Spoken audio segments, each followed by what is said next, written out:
En este vídeo vamos a ver cómo mejoramos y personalizamos nuestro monedero o cartera reciclada con cartón de Brik.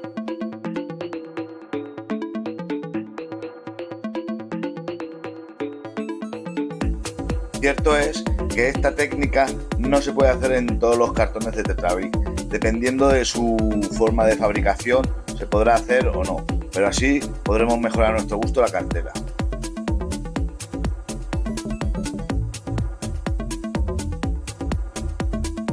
Tendremos que utilizar envases que los colores no estén plastificados para así poder realizar esta técnica y poder personalizar a nuestro gusto la cartera.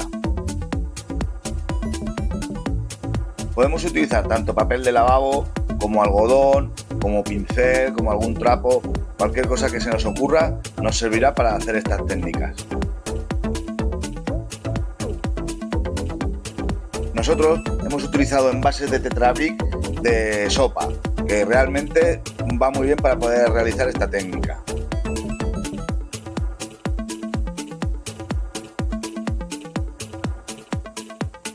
Es simple y el resultado muchísimo mejor. Nuestra cartera pasa a otro nivel.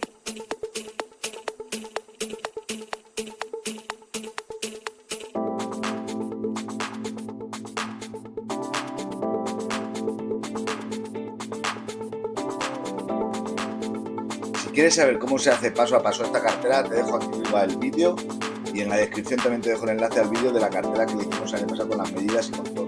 Así aprenderás desde un principio y podrás utilizar esta técnica.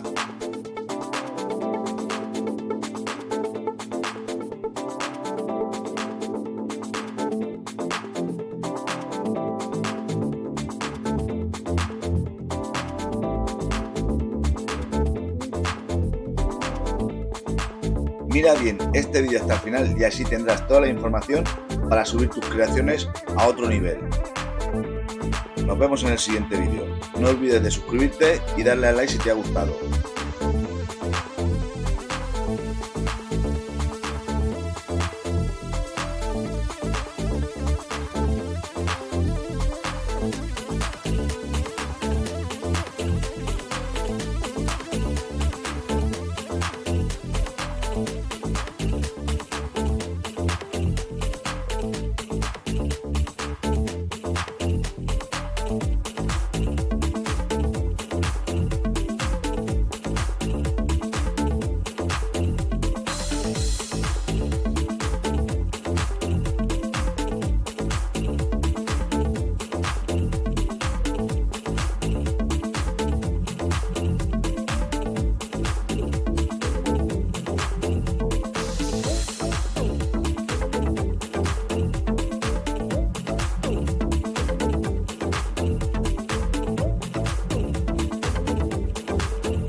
Solo hay que empapar el papel o el trapo o el pincel con alcohol de 95 para poder hacer